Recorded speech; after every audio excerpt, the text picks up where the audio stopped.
A fiery message that's hard to miss. Police are tonight hunting an arsonist who targeted the home of controversial Friendly Geordies YouTube blogger Jordan Shanks. Obviously, we've done some extremely dangerous reporting over the last year, I suppose, of a bunch of extremely powerful people and corporations. Australian content creators on both the political left and right have been attacked, arrested and harassed in recent years by powerful governments and shadowy figures. And the current Union for Journalists has done little. Is it time for better protection for those who seek to shed light on the truth in our country? The CFMEU is back in the spotlight, and the opposition says it has a plan to get corruption and organised crime out of the union movement if it wins the May election.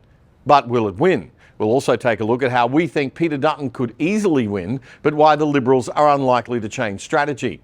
And fighting for free speech. I'll tell you in a sec about something very special that the other side is proud to be involved in on Tuesday night that we would love you to join us for.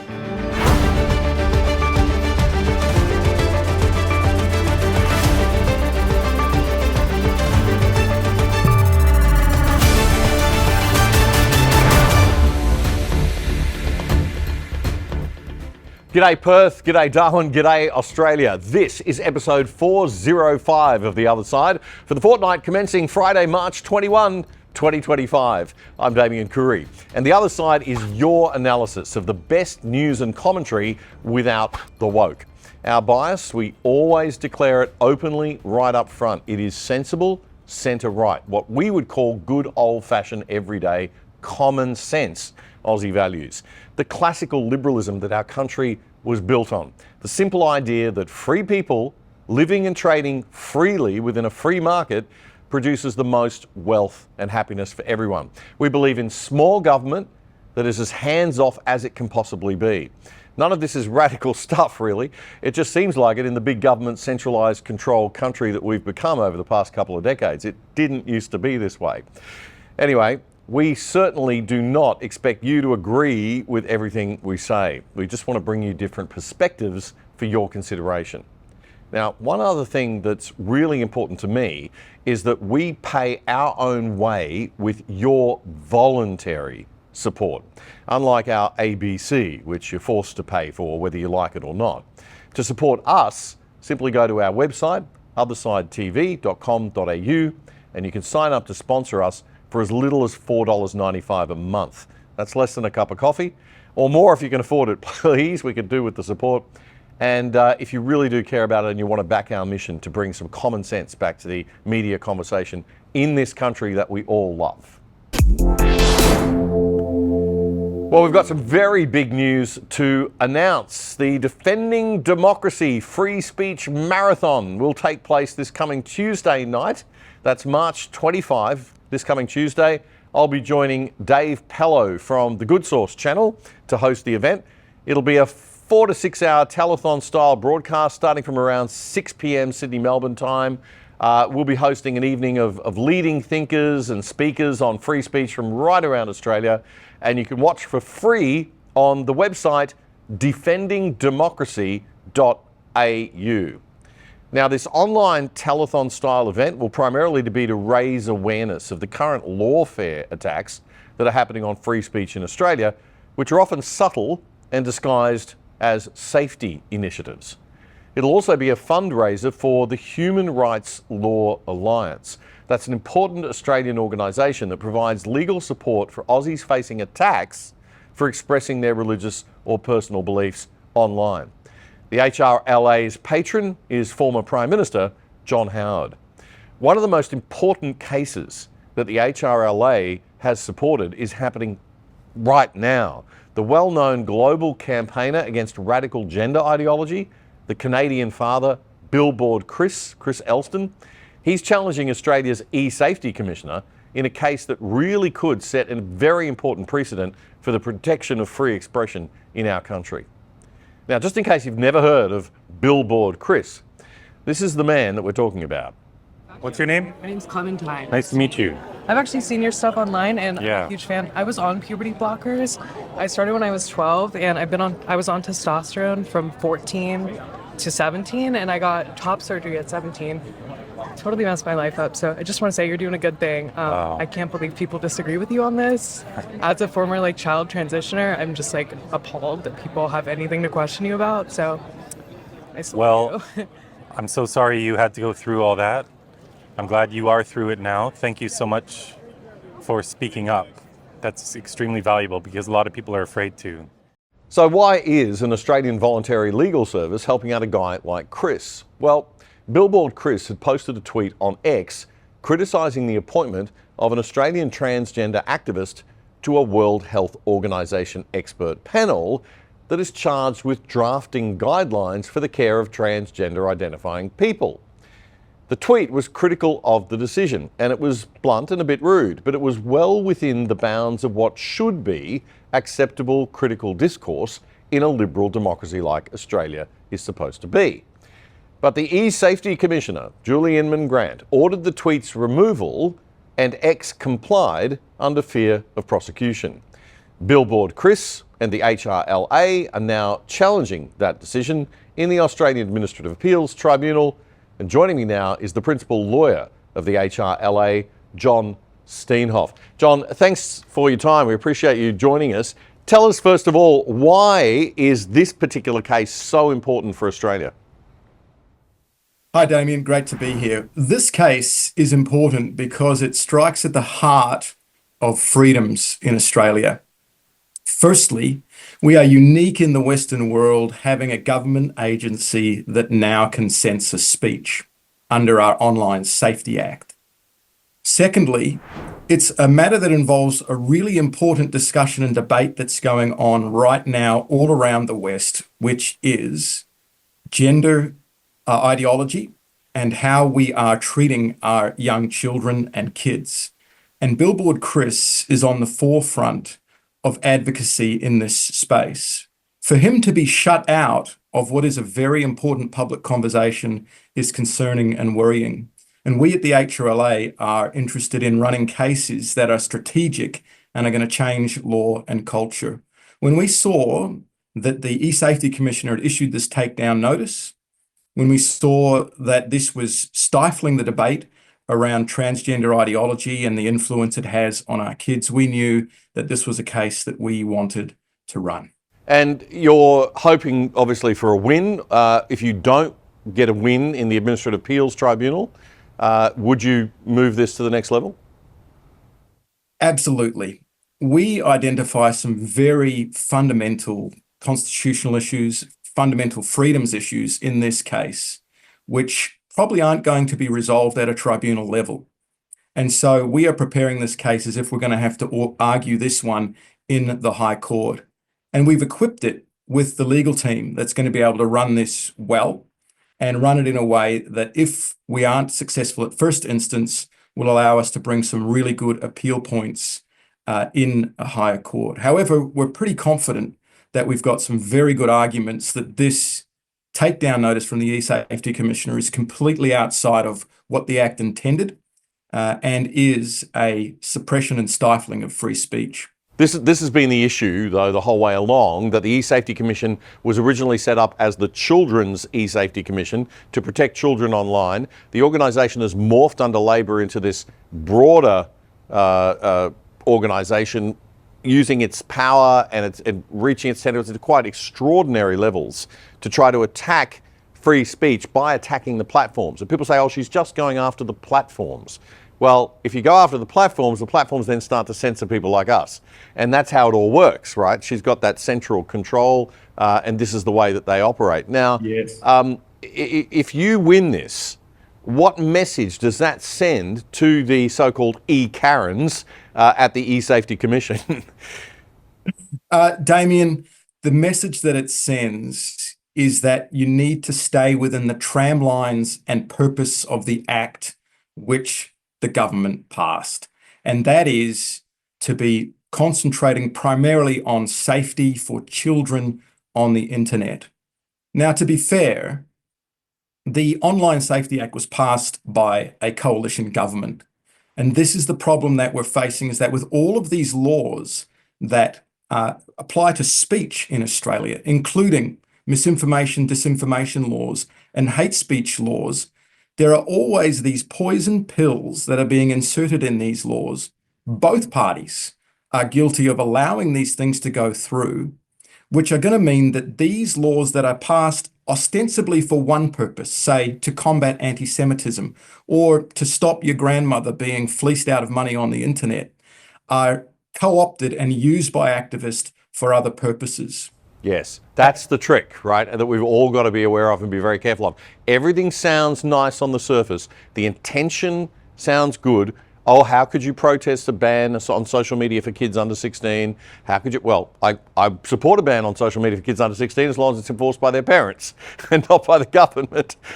So what we're seeing here is use of these safety issues, these social benefit issues, in order to push through much more sinister objectives, which is more control, right?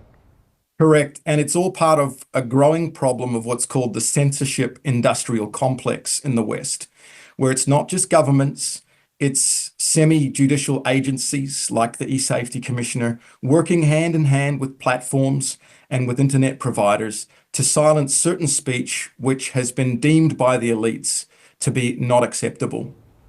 Now, John, we've got the big event on Tuesday night, which I'm very proud to be hosting.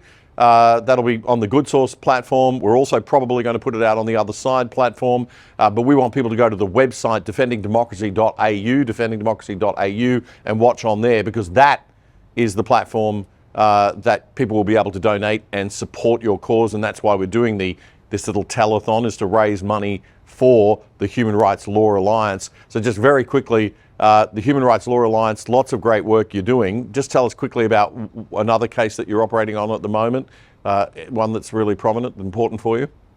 Sure. Damien, we just got out of a case on Wednesday defending Lyle Shelton, who's been dragged through a tribunal for 5 years by some drag queens who objected to his blog, where he said that drag queens are bad role models for children. He was sued under some hate speech laws, and he was successful at first instance.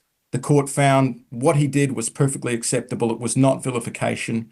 We've just gone through an appeal. It's been 5 years. That's a really important case for setting a high bar under these hate speech laws, for them being able to be used to pursue people who are speaking on important public issues.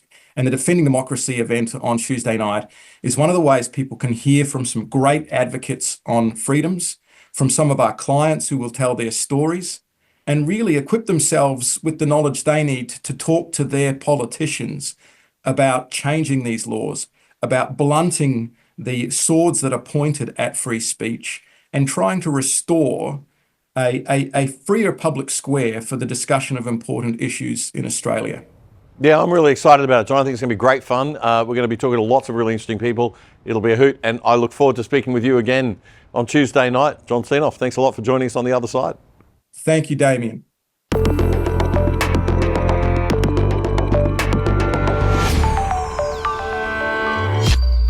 In the last federal election, there was a seismic shift. The Teals, who present as independent candidates and members of Parliament, but are heavily centrally financially backed by Simon Holmes at Court's Climate 200 fundraising entity, won 5 seats in Sydney. That's only 2 fewer than the Liberal Party. In Melbourne, they picked up 2 seats, and the radical far-left Green Party got 1 seat for its leader, Adam Bandt. In Perth, the Teals won 1 seat, and in Brisbane, no Teals were running in the election last time, but the Greens picked up 3 inner city seats. 3. They picked up 1 from Labor and 2 from the Liberals. Now, there are some on the right side of politics who believe that these seats are lost to the Liberal Party forever. I'm not one of them. But I do think that in order to win them back, playing green or shifting left isn't going to work for the Liberals. It's going to require playing the long game and actually shifting the thinking of the people in those electorates. That will be hard. But when the option is decades in the wilderness, or selling out your core values so much that you actually become the thing you hate, hard is not such a bad option. And no matter how much the two major parties team up to ram through laws that rig the electoral game in their favour, if you don't stand up for what you believe in, even if you win, minority government certainly awaits. Hello, I'm from the Australian government. And I'm from the opposition. And we're here to warn you that if you vote for minor parties and independents this election, you could end up with a minority government. And we're here to tell you why that's a very, very bad thing. For us. A minority government, from the Latin minimus gubernatio, meaning less bullshit, happens when voters are smart enough to not give any one party complete control of government. Ah yes, sometimes our friends on the radical left get it right. That's from Juice Media's Honest Government ads. They can be occasionally right and funny, but sadly they mostly push lefty cliche digs at the rich and are targeted at 20-something inner city tossers who mistakenly think that you can have jobs, cheap housing and expensive electricity based on woke virtue signalling net zero policies. You can't, kids, sorry. But that's Juice Media. They occasionally do get things right.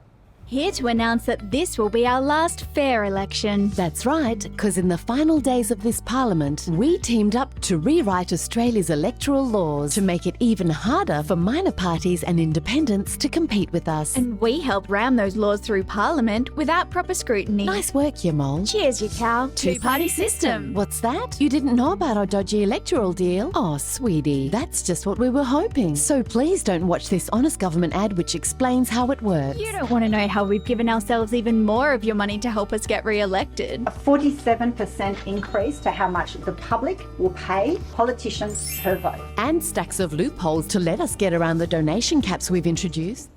Yeah, you probably don't know this, but every time you vote, every time a party gets a vote, it gets a few bucks from the Australian Electoral Commission. So that adds up to a lot. Unfortunately, it doesn't apply if you don't hit a certain threshold. So the minor parties usually get absolutely nothing and the major parties get all the money.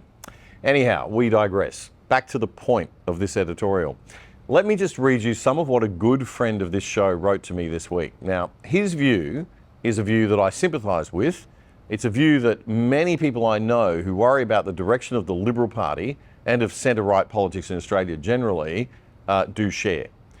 He's one of the people that I mentioned before who believe, unlike me, that these inner city seats are lost forever and that the Liberal Party just needs to move on and stick to its core conservative and classical liberal values and go hard on that.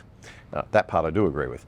He says that the teal-green phenomena is happening because of the changing demographics of the people living in our inner cities. Yes, they're all pretty wealthy. Property prices are astronomical and only the rich can live there. But have the character and occupations of these wealthy residents changed over time? Yes, they have, he says. The upper middle class wealthy, in terms of income today, come more from the professions, managerial and corporate services like lawyers, consultants, accountants, HR and PR people, and from high-tech industry, and less from hard-working small to medium-sized business people who run grassroots productive enterprises that employ a lot of people. He says those people are more rooted in the realities of life, while the former group have got enough money to enjoy showing off how virtuous they are. Now, the Teals and their green equivalents in Brisbane won by appealing to the modern new rich people's moral vanity or virtue signalling. Now, the Teals and the Greens have been very disappointing for their constituencies and have failed to deliver very much. But who else are these voters going to vote for and why? In the United States, the wealthy people seats have moved from the Republicans to the Democrats, and in the UK, they've moved from the Tories to the Lib Dems and Labor. Our friend argues that the former blue ribbon Liberal Party seats of the inner cities are no longer conservative because the residents are no longer conservative in the traditional sense, and the only way the Liberals can win those seats back is to go so far left that they'd have to completely betray their core values, which makes the whole thing kind of pointless.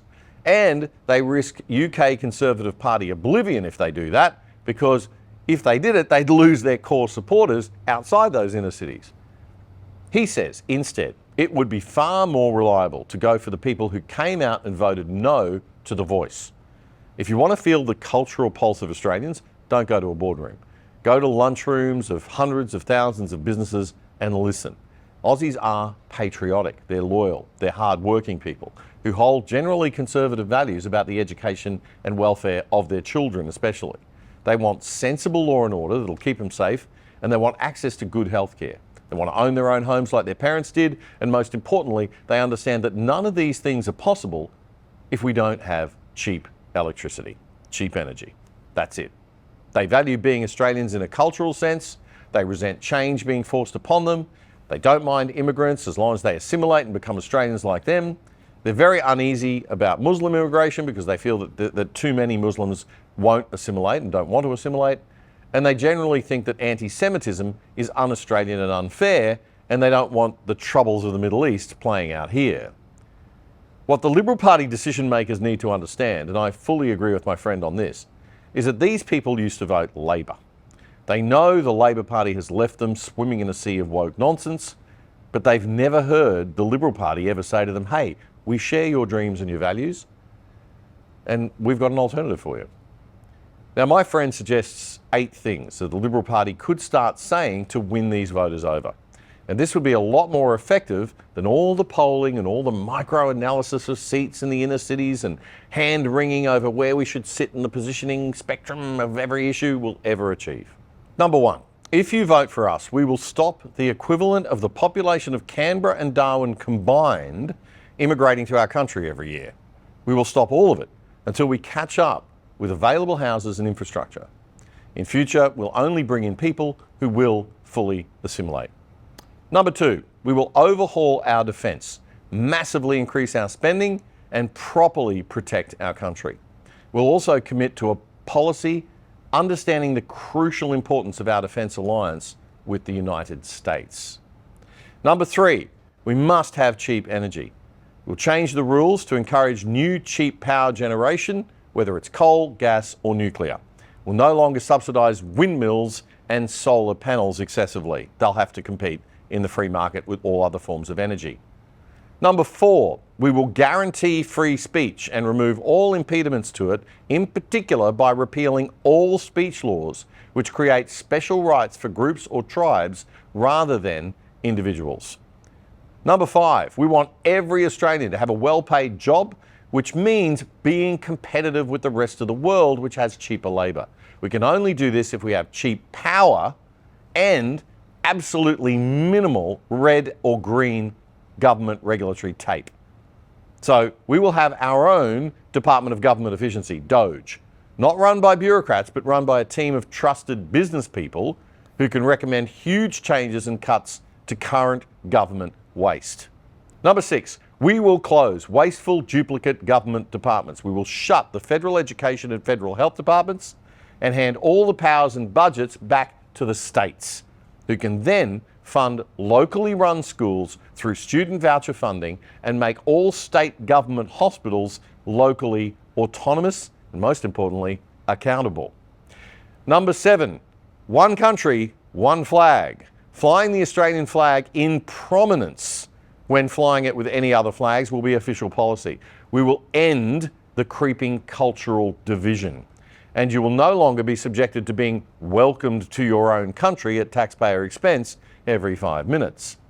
And number 8, all woke policies and DEI initiatives will be unlawful in federal government departments, and no federal money can be used or granted to any organisation which has such policies. If the Liberal Party strategist would allow Peter Dutton to do and say all of that, he would actually win in a landslide, because these things address the issues of concern right now to working people, not the people in the inner cities, not the chattering class intelligentsia, but the majority of Australians, the people who voted no to the voice. It was a big vote. Dutton would pick up so much of the Labor vote that he might even just win back some of those impossible inner city seats too, although it wouldn't matter because he'd have such a big majority anyway. It's all staring them straight in the face, and it's even been proven to work in the United States. And in the UK, it's been proven that the current strategy of shifting left for the Conservatives leads to complete annihilation. But they can't see the forest for the trees. They're lost in their micro-analysis and their strategising and their fear. The other side doesn't get more than $1 billion of taxpayers' money to bring you news from a centre-right perspective like the ABC does to bring you news from a left-wing perspective. In fact, we don't get a red cent from the government. We need voluntary donors and supporters like you to keep going and growing.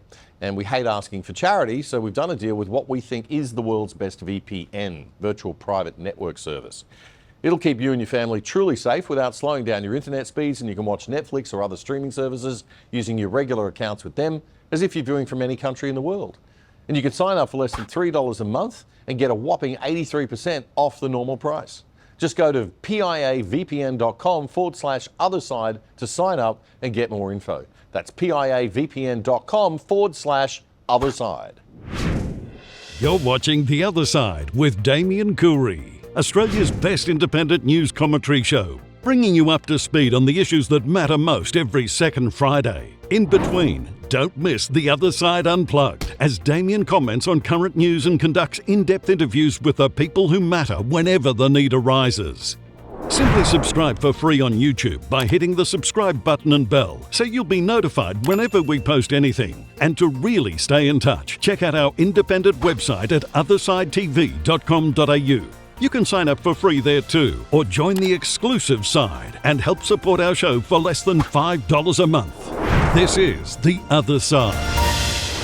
There's a lot of stuff going around online about how this election is the one election that we really cannot vote for the Greens.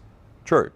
In my opinion, there's no election where a country can afford to vote for those who would push a socialist or communist style agenda of big government control.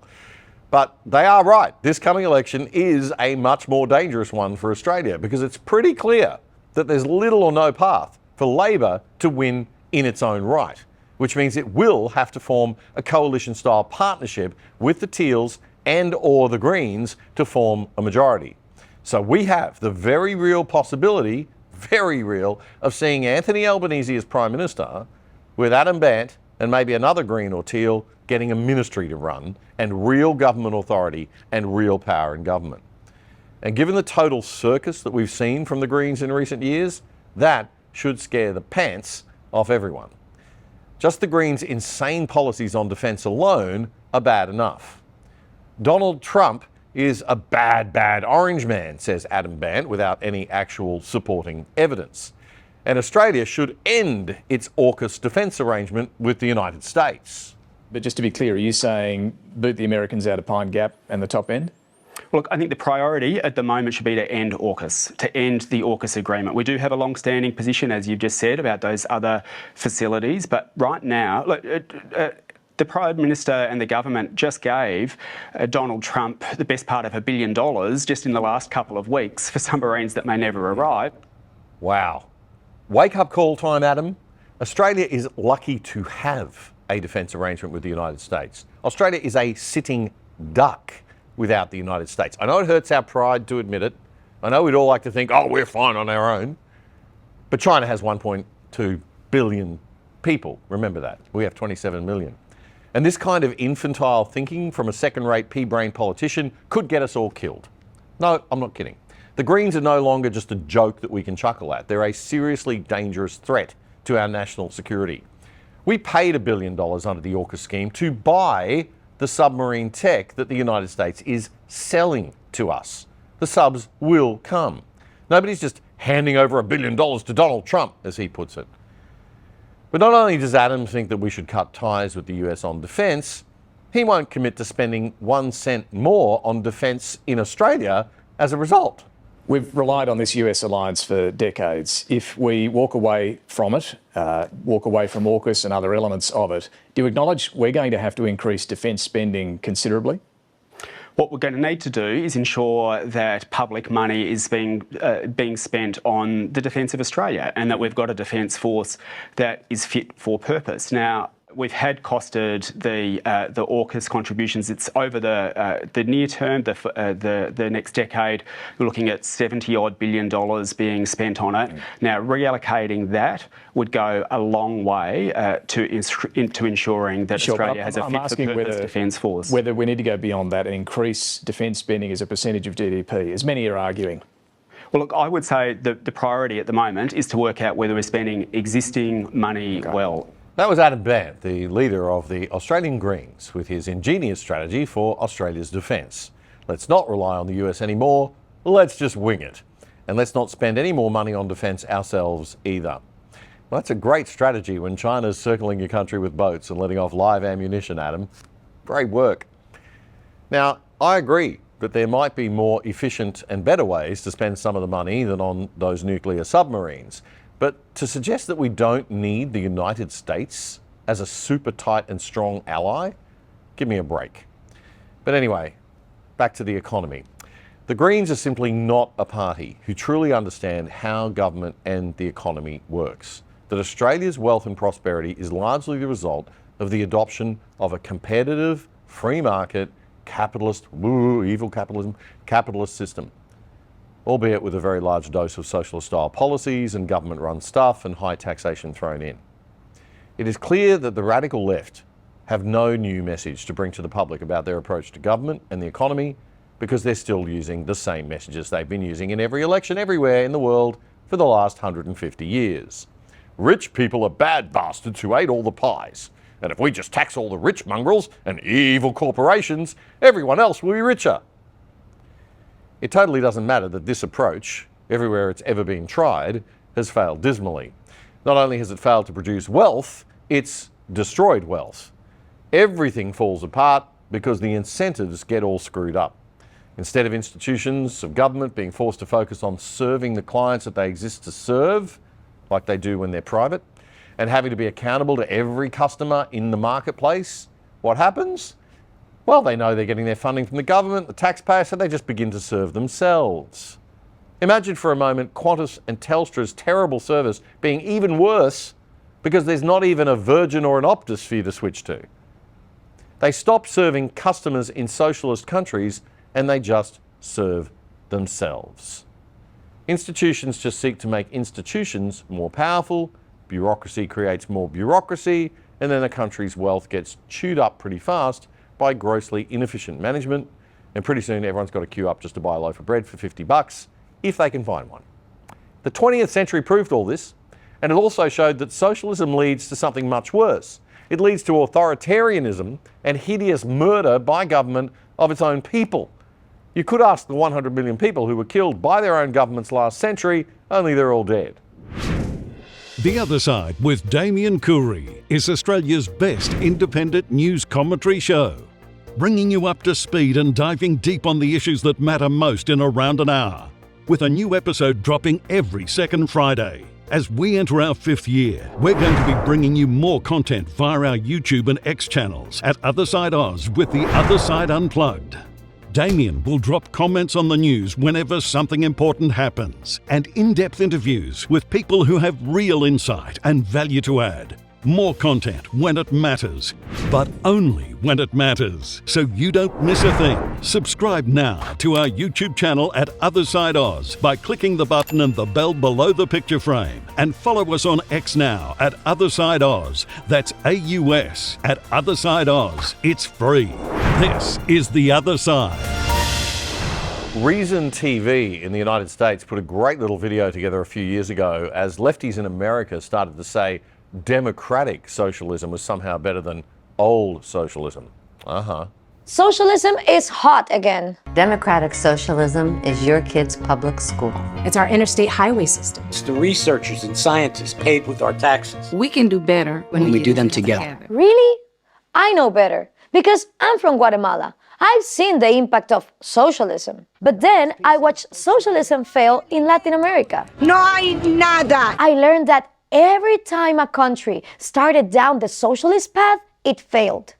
When Castro came to power, people were excited. They cheered. He was going to help the poor and make everyone equal. But the result? Sailing for freedom aboard an old green Chevy truck. Hundreds of thousands fled Cuba. Cuban doctors earn like less than 1% than American doctors. You don't see any future. Everything is stagnated. Healthcare, education, nowadays they're in ruins. I tell my Venezuelan friends, we warned you guys.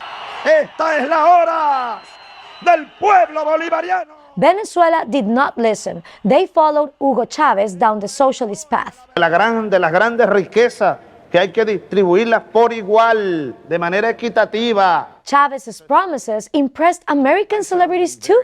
Fascinating guy. Chavez said, "I'll take from the rich and give to the poor." When there was no money left, the government just printed more.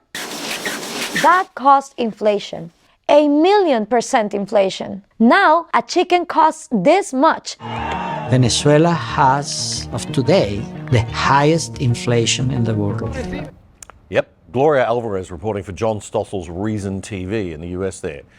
But this is Australia, you say, and it's 2025. That's not going to happen here and now. Yeah, well, that's what they thought. Anyway, the Greens and the Teals and Labor will wheel out the usual left-wing messaging. It always works. It plays on envy, which I think might be the most powerful emotion for driving human behaviour. It's okay if I'm poor so long as no other bastard is rich. It's a very comforting thought in a very perverted kind of way. The Greens will come up with all sorts of plans for free stuff. And when we remind them that nothing is free in this world, they'll say, oh, we'll pay for it by taxing the billionaires and corporations. Yes, it sounds great, except the rich corporations already pay most of the tax in this country. Sorry, the rich people and the corporations already pay most of the tax in this country. And if you tax them any more, they're going to leave, or they're going to give up and shut down, or they'll just have to pass the cost on to us in higher prices. Hooray! And then it can get really bad. Chavez sees lots of private property. ¿Y este edificio? Es un edificio que tiene comercio privado de joyería. Expropiese. Chavez sees thousands and thousands of businesses, just took them away from their owners. Yet most Venezuelans like that. People was clapping so hard. They were like, oh, finally, there's somebody here making social justice. But government grabbing private businesses created shortages of almost everything. Why did you leave your country? It's like the apocalypse. It's no food, no medicine. Wow, who knew that was going to happen? Gee, I don't know. Everybody with half a brain knew that was going to happen. You see, folks, the truth is that the wealthy, with some bad exceptions, of course, but as a general rule, are wealthy because they're the ones who add the most value to their customers, the people, and they're rewarded for that in turn. They're held accountable too, every single minute of the day by every single purchase decision that you and I and everyone else makes. The free market is actually amazing, and it works because it's like a super democracy of continuous voting. Every cent you spend is a vote. Please supply more of this. Every cent you don't spend is a vote. Please stop making that. I don't want it. I don't need it. So the people who run these companies, or who started them and built them up and kept them going and running successfully through innovation and constant learning and struggles and things failing and then picking it up again and keeping going, they learned about what works and what doesn't. Aren't they the people that we want managing our country's wealth and choosing what to invest in next and how to keep growing our economy to make everybody in Australia wealthier? Well, you'd think so. But most people just aren't that smart. They don't watch the other side. They like to hear the message that these people didn't earn what they've got and they aren't better at anything than you or me. We're all equal all the time in everything, in every way. Oh, it sounds great, doesn't it? You're not better than me, Elon Musk. I'm just as smart as you. Yeah, right. But the point is, we need these performers. We need people who are better than us at lots of things to keep the country growing and prosperous, to keep the lights on, to keep the healthcare going, to keep the aged and disability care going, to keep jobs being created and families in their homes. Now, even if you don't care about freedom at all, and you're happy to let Elbow, Adam and a few hundred of their Labor mates run absolutely everything in Australia and tell us all what we can and can't do, the fact is that socialism or any centralised controlled economic system just doesn't work. Even if the lefties try to tell you that Scandinavian countries are socialist, spoiler alert, they aren't. Blaming socialism for Venezuela's riches to rags story is grossly misleading. And there are plenty of socialist countries that look nothing like Venezuela. When I talk about democratic socialism, I'm not looking at Venezuela. I'm not looking at Cuba. I'm looking at countries like Denmark and Sweden. In Scandinavia, private business is largely left alone. Governments don't even set a minimum wage. Freedom Rankings scores Scandinavian countries high on property rights and business freedom. All Danes enjoy welfare benefits. Yes, there's a big welfare state, but it's funded by thriving free enterprise. Denmark. But so many American politicians say Denmark is a socialist paradise that Denmark's prime minister felt compelled to reply. Denmark is far from a socialist planned economy. Denmark is a market economy. Yeah, and I'm glad we cleared that up once and for all. The other thing, these countries are tiny. They're tiny and they're rich in natural resources, so you can have a big welfare state, but they're not socialist. The worst thing about socialism is it's a system in which just a small group of political game players and bureaucrats get to decide for everybody else what the country's wealth should be spent on. And they have no accountability, except maybe, an election once every 4 or 5 years, if they keep deciding to have them. And that could end up being played out on a single issue, something completely irrelevant. A competitive free market makes businesses accountable to customers every single day. Socialism also rewards the wrong things. It rewards sucking up to the boss and being a yes man. It rewards sycophancy and blind obedience to authority. It rewards not noticing or speaking up about problems in the business or the organisation. And that, by the way, kids, was the real cause of Chernobyl, not problems with nuclear energy safety. And worst of all, it crushes investment and risk-taking, which is the key to innovation and growth and improving people's lives. So the next time you hear a message that sounds nice, that sounds kind and compassionate, ask yourself this: how will that be funded? What resources will have to be redirected away from one thing, and what are they going to redirect them away from to pay for the other thing? Will it contribute to building our overall national collective wealth? Free education for all. Sounds great until you realise that it'll require money to not be spent on other things like hospitals or healthcare. If that's what happens, don't you want to make sure that the free education is for something worthy? The next time you hear a policy message from the Greens or Teals or Labor that sounds nice, ask yourself, does it support smart, risk-taking innovators and investors with a good track record, and young kids with a dream or small business that wants to grow? Or will it disincentivise people from having a go, from bothering at all? Let's not be like the Cubans and the Venezuelans and others who fell for the nice-sounding lies of socialism and its everybody is equal all the time at everything mantra. We aren't. We all have different strengths and weaknesses, and only free people acting in a free market can bring out the best in all of us so that we can collectively get the best outcomes for everyone. A bunch of crabby politicians sitting in a room ruling over us, can't ever beat that. You're watching The Other Side, your fortnightly analysis of the best news and commentary without the woke. We drop a new show every second Friday night. And join us for our new, faster and more casual show, The Other Side Unplugged, which will drop whenever there's a compelling story in the news or a great interview, an issue that we want to discuss. So you don't miss a thing. Be sure to subscribe on YouTube by clicking the subscribe button below this video and the little bell as well. That way you'll get notified when we post new stuff. But more importantly, we really need you to help our mission. So if you can spare $5, $10 or $20 a month and you want to get behind what we're doing at The Other Side so we can keep doing more of it, please head over to othersidetv.com.au, othersidetv.com.au, and sign up to the exclusive side and support us for less than $1 a week. We really do need your support. That's othersidetv.com.au, and even if you can't afford to support us financially, you can sign up there for free so we can still keep in touch if the misinformation and eSafety police come after us. That's othersidetv.com.au, our new website. Check it out. You may have noticed if you've been overseas on holiday recently that you can log into your streaming services like Netflix or Prime in other countries, but the shows they offer are different and sometimes even better. You're paying good money for those subscription services. Why can't you watch? Well, with a virtual private network or VPN, you can log in from home here in Australia with an internet address from anywhere in the world, and big corporations and big government can't see where you are. Now, to be clear, criminals can still be actively found with police warrants, of course, but the average honest citizen will have their location protected from prying eyes of corporate marketers and government bureaucrats. If you sign up now with private internet access, We think they are the best VPN service out there. That's private internet access.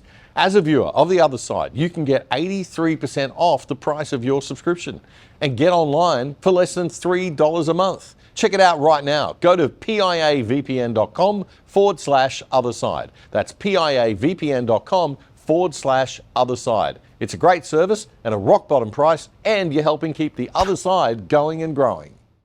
The Coalition is pulling no punches in its announcement this week of a plan to deal with the militant construction union, the CFMEU.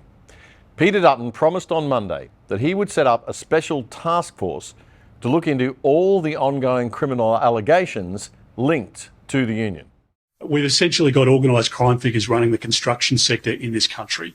This is the biggest corruption scandal in our country's history, because we are talking about billions of dollars that are being paid by ultimately Australian taxpayers through the Victorian government, through the Albanese government, for bloated prices. Project times are being blown out. The costs are escalating. And for every kilometre of road that's being built, or every hospital that's being built, there's a 30% CFMEU tax, at least. By the accounts of some of the developers and builders, it could be closer to 100%. So Australian taxpayers are being ripped off here. Mr. Dutton's announcement followed a bunch of new allegations that were made in a 60 Minutes and Melbourne Age newspaper report last Sunday that the Victorian Labor government had been deliberately covering up how organised crime has been infiltrating CFMEU work sites, especially sites that were part of that state government's own big build scheme. How many bikies do you think have ended up on the taxpayer teat on the big build? Hundreds. From building bad... It felt to me like I was watching an episode of The Sopranos. ...to building worse. It's nothing short of putrid. Why the rot at the militant CFMEU hasn't stopped. We're talking about millions of dollars. It's like a cancer spread. Business uninterrupted as the rip-offs continue. Does that mean that ultimately the taxpayer is underwriting those very payments? Yes. And this is what the union thugs do in their lunch break. So why won't the Victorian Premier answer our questions? There's been many reports of criminal behaviour. Has there been a single public official held to account? Yeah, it's good stuff from 60 Minutes. If you haven't seen it yet, check it out. It's on Channel 9's YouTube channel and on 9 Now. The simple fact is that it's probably going to take strong leadership at the federal level to crack this unholy mess. The Victorian Premier, Jacinta Allen, announced her own task force, all too little too late, after that 60 Minutes story. But sorting out the corruption within a big union is not something state governments or police can do on their own, especially if these allegations of links to organised crime and bikie gangs are true. Dutton referred to the situation in the United States when the mafia were in control and had deep involvement in the Teamsters union there. And he says the same model of union infiltration and racketeering is being applied by organised crime groups here in Australia, and it simply must be stopped. And what we saw in the United States with the mafia in control and the Teamsters and the relationship that existed there, it's essentially been adopted by crime figures here in Australia. The outlaw motorcycle gang members are intertwined with members of the CFMEU. The CFMEU has donated $11.5 million to Mr Albanese's party and to Ms Allen's party. They are completely and utterly compromised, and the corruption here goes to the heart of the Albanese government. Dutton wants new laws in Australia like the racketeer-influenced and corrupt organisations laws that they have in the US. They're known as the RICO laws. You've probably heard that phrase in America. Dutton's shadow Attorney General is Michaelia Cash, and she's been heavily involved in leading all of this. She said at the announcement of the new plan on Monday that laws like RICO will allow authorities to go after the kingpins and crush organised crime and corruption at its core. But we will also smash organised crime right at its very heart. We will introduce laws that will allow the police to target the kingpins and the bosses. The laws that we currently have in Australia only allow the police to target the individual themselves who have committed the crime. And as we all know, when it comes to kingpins, when it comes to bosses of organised crime, they often don't get their hands dirty. We are going to break open the business model and smash it that organised crime has been running with the CFMEU in this country. We're going to give the construction industry back to the Australian taxpayer, because ultimately this is all about mum and dad and the money, the extra money they are paying for infrastructure in this country. The CFMEU was put into administration by the Labor government federally after a big 60 Minutes and 9 Media report into allegations of corruption and criminal activity late last year.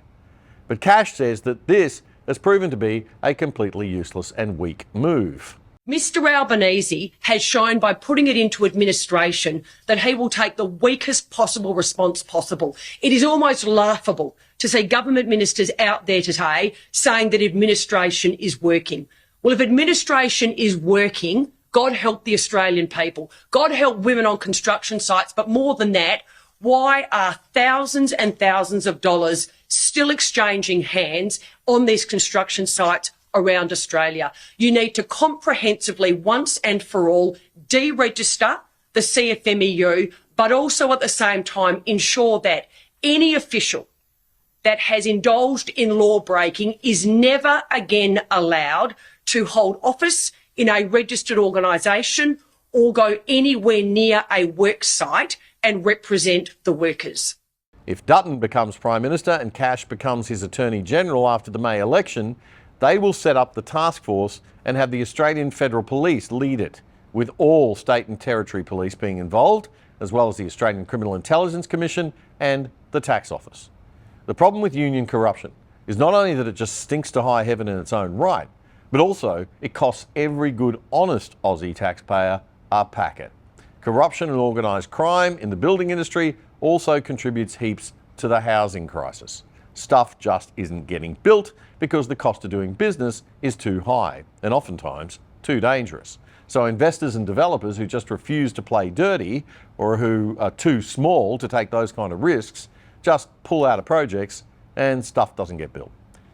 Mr Dutton went harder on Labor for its failure to deal with the issue, pointing out that the CFMEU had previously donated millions of dollars to the Labor Party's federal and state branches before that practice was banned in July 2024.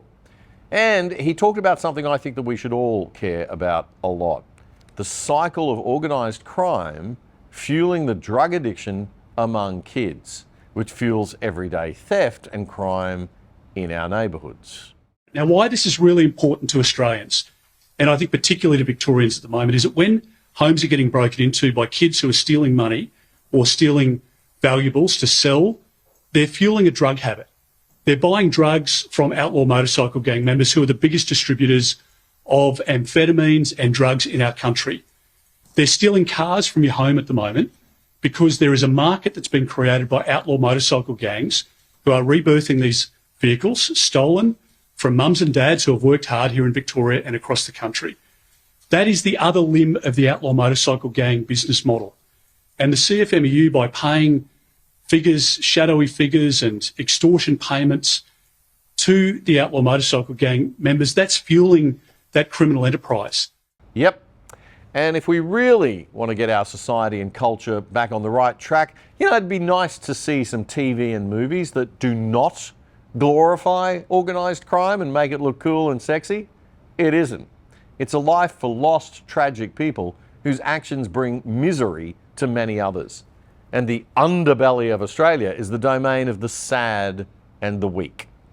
We need more TV and art and culture that glorifies the good people, the heroic knights and soldiers of justice and goodness who fight all of this stuff. Our cops, for example. Fewer anti-heroes and a lot more actual heroes, thanks Stan and Netflix.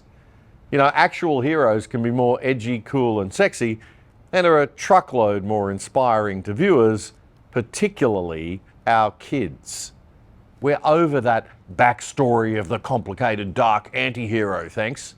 They're predictable and boring tales, and it's been way overdone. The Other Side is Australia's best completely independent news commentary YouTube channel, bringing you up to speed and diving deep on the issues that matter most. Our fortnightly news catch-up and deep dive show, The Other Side with Damien Cooley, drops every second Friday night. And our new random The Other Side Unplugged content will appear whenever we have high-quality, meaningful content that matters to bring you. To keep producing and growing, we rely on support from ordinary viewers like you who care about the quality of news and commentary in Australia. The best way to support us is by becoming a member of the exclusive side on our website and contributing a small amount each month to the cause. You can do so for less than $5 a month, and we'll drop you an email when we post new content so you never miss a thing. Check out our website at othersidetv.com.au. That's othersidetv.com.au, or scan the QR code on your screen now with your phone camera. This is The Other Side. Well, we've spoken a lot on this show about the terrible left-wing bias that permeates almost the entire journalism class in Australia, with a few exceptions. In fact, it's the whole reason that this show has been successful, and it's our core mission to balance things out, as our name suggests, by presenting smart, thoughtful news commentary from a centre-right perspective, the other side. A person with my political views could only ever get a job at Sky News or The Australian, so just as well I'm not in the job market. Well, something's been in the news this week that might explain why everything has gotten so bad since I was a boy kicking around the newsrooms at 3AW, the ABC and Channel 10 back in the day. The Australian newspaper reports that Australian journalism's biggest awards ceremony, the Walkleys, has been plunged into crisis after its organising body rejected an approach by some of the industry's biggest names simply to shrine the independence of the event. You see, the awards are run, effectively, by the MEAA. That's the big media union. Now, when I was a kid, we had a professional body for journalists that acted like a union too. It was called the AJA, the Australian Journalists Association. And it was left-wing enough even back then, and many right-leaning journos didn't like it at all for that reason.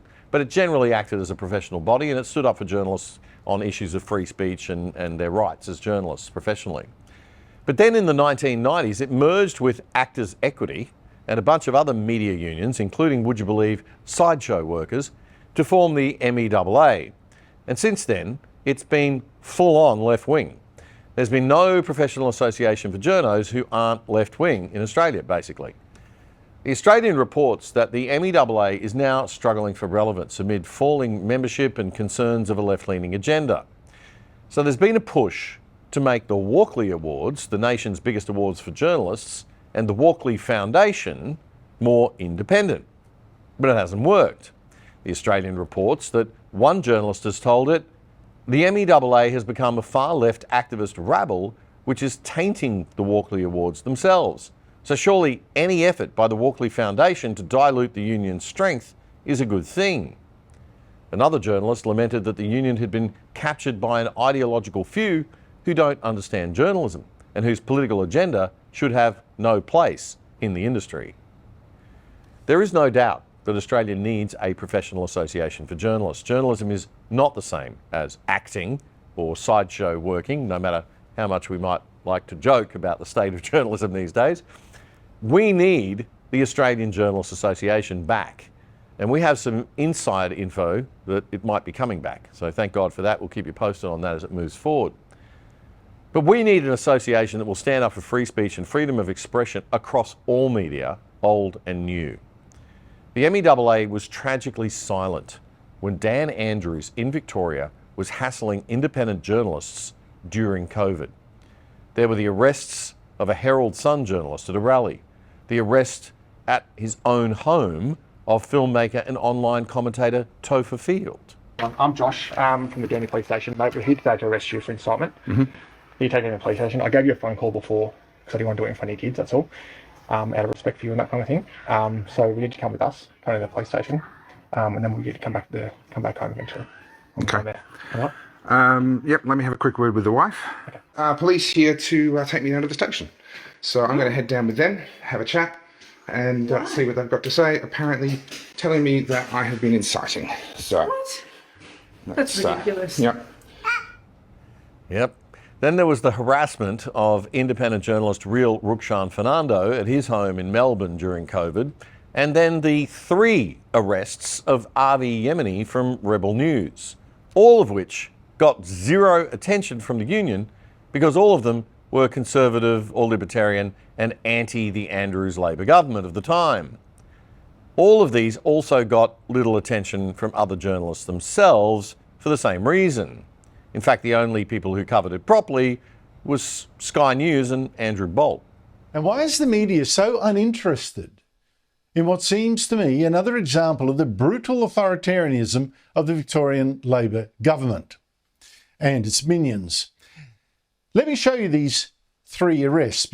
2 years ago, Yemeni was interviewing people at a so-called Invasion Day protest on Australia Day. Some of the protests were a bit feral, yet police arrested not them, but Yemeni. Your best and your missus. I need you to keep walking. I'm good. I know you are. If they're getting violent, so I'm being arrested for my own safety. Then, in September that year, police arrested Yemeni again, this time quite physically, quite nastily, and at a protest against the harsh virus lockdowns. I am media. I'm media. I've got my permit in my pocket. My permit is in my pocket. And then, on Australia Day last year, Yemeni was again arrested when he interviewed protesters at another Invasion Day rally. Police marched right up to him as he peacefully interviewed people, and without explaining why, what right they had, threw him into a police van. Andrew Bolt on Sky News there, perhaps the only outlet that covered the story properly. For all of that, there was not a peep from the MEAA. The other side actually phoned them at the time, and we were told that the union wasn't taking any action because Mr. Yemeni wasn't a paid-up member of the MEAA. Okay, but what about the principle of the thing? What about how a precedent like that could end up affecting your actual members? And this is why we need a professional journalists association, not a left-wing union representing journalists in this country. In the end, Avi had to crowdfund his own legal support, and the Victorian Police, after he won, had to formally apologise to him. The apology reads, on each occasion, Mr. Yemeni was wrongly arrested and detained by members of Victoria Police while reporting for Rebel News. Victoria Police sincerely apologises for the hurt and embarrassment suffered by Mr. Yemeni. And I've got to think, wait a minute, wrongly arresting the same reporter not once, not twice, but 3 times? What is going on? And why is the media so uninterested in what seems to me another example of the brutal authoritarianism of the Victorian Labor government? That was Andrew Bolt reporting there back in 2022. But it seems the MEAA doesn't even want to back journalists and content creators on the left side of politics either. Perhaps Australia's most widely watched political commentating YouTuber is comedian Jordan Shanks, aka Friendly Geordies. He's got global numbers on YouTube and teeth that a right-wing old commentator like me could only dream of in some kind of future paradise. 1.37 million subscribers last time I checked. Shanks' Sydney home was firebombed a couple of years ago. Now, I cannot stand Geordie's politics. I don't even particularly like his presenting style or his comedy that much, and I'm sure he hates mine. But he does do good work putting the spotlight on corrupt scumbags. And yeah, somebody tried to kill him.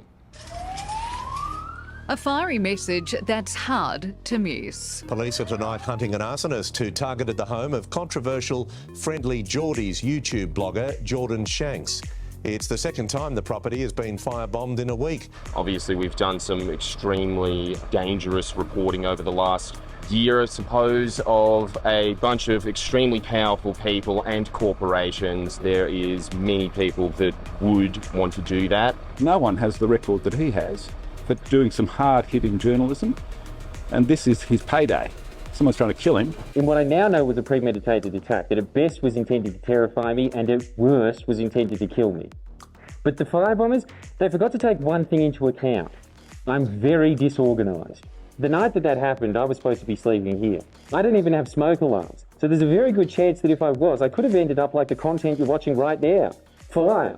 But I wasn't here because that week I was performing my live show in Melbourne and I forgot my keys while I was down there. So there, criminals outwitted. It reminds me of that quote, if we don't know what we're doing, then the enemy certainly can't anticipate our future actions. So I was sleeping somewhere else that night with the firebombers' mums. But I will admit, the firebombers did succeed in terrifying me, and I've spent the last couple of months doing two things apart from the firebombers' mums. That's hiding and ruminating. This video is a culmination of that rumination. This is an explanation of who could have possibly have done this to such a small, relatively unknown Australian YouTuber. Exactly. You'd think the lead organisation in this country supporting journalists and comedians and sideshow workers would be all over this one, since Jordan Shanks fits all three categories.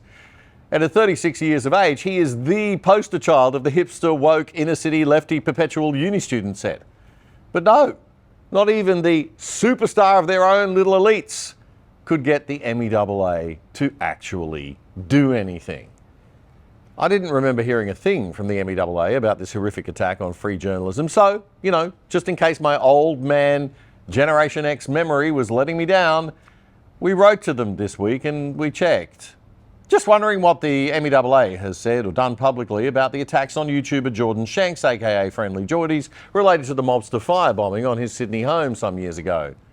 Please note, we're interested in what the MEAA is doing in principle, in extreme cases that set dangerous precedents for its members, regardless of whether or not any particular individual persecuted are themselves a member of your union. The response? Nothing, nada, zilch. So yeah, we desperately need a proper journalists association in Australia again, one that represents all journalists, old media and new media, and is prepared to step up and fight no matter what side of politics the actual journalist may be on. And we need it fast. And that's all for this episode of The Other Side, your analysis of the best news and commentary without the woke. Our main show is now fortnightly, so we'll catch you again on Friday week on April the 4th. In the meantime, catch our new show, The Other Side Unplugged. Remember to subscribe on YouTube so you don't miss any content. It is absolutely free to do that. And most importantly, please remember to tell your friends about the show. Also, do please follow us on X and watch out for our new shorts on YouTube also. Smash the like, subscribe, every other button on all the platforms that you can. And remember, if you like what we are doing and you want to support us, please jump onto our new website at othersidetv.com.au and sign up to the exclusive side for less than $5 a month. $5 a month, it's nothing.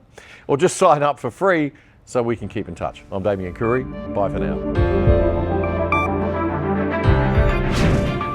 The Other Side with Damien Curry is Australia's best independent news commentary show, bringing you up to speed on the issues that matter most every second Friday. In between, don't miss The Other Side Unplugged, as Damien comments on current news and conducts in-depth interviews with the people who matter whenever the need arises. Simply subscribe for free on YouTube by hitting the subscribe button and bell so you'll be notified whenever we post anything. And to really stay in touch, check out our independent website at othersidetv.com.au. You can sign up for free there too, or join the exclusive side and help support our show for less than $5 a month.